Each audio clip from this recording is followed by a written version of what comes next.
Imaginez une France réduite à une simple province d'un super-État européen. Son armée, son industrie, ses décisions stratégiques, tout contrôlé depuis Bruxelles et Berlin. Un cauchemar, pas pour Mario Draghi.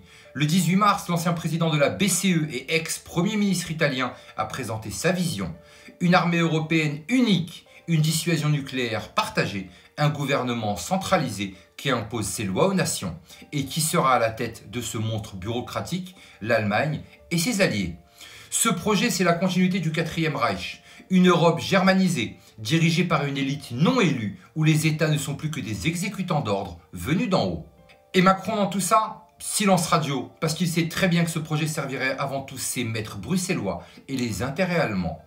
La première brique de ce projet, c'est l'armée européenne. Officiellement, c'est pour garantir la sécurité du continent. En réalité, c'est la fin de l'indépendance militaire des nations. Actuellement, chaque pays membre de l'Union européenne décide lui-même de ses interventions militaires, mais avec une armée européenne qui prendra les décisions, Bruxelles et Berlin. Qui commandera les troupes françaises, des généraux européens sous contrôle technocratique? Qui possédera l'arme nucléaire française à un commandement partagé? Où la France perdra son autonomie?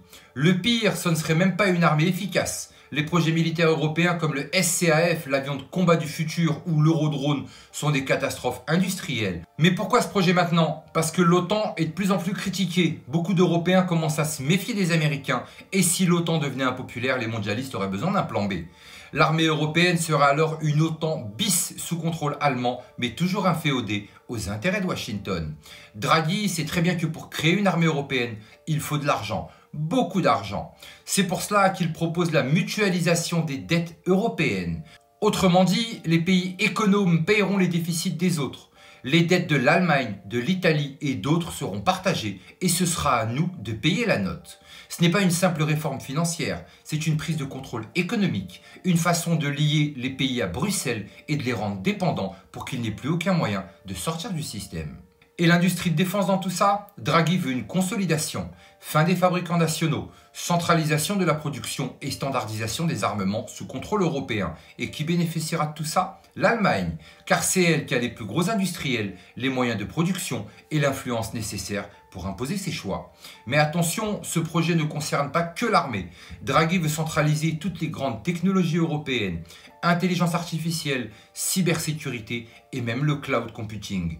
Des domaines dans lesquels la France a déjà des longueurs d'avance. Mais si on centralise, qui contrôlera tout ça?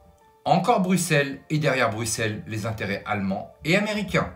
Et pendant que Draghi veut nous enfermer dans son projet de dictature fédérale, Macron lui prépare la population à la peur. On nous parle d'une guerre imminente, on distribue des manuels de survie, mais on ne donne aucune arme aux Français pour qu'ils ne puissent pas se défendre eux-mêmes. Pourquoi?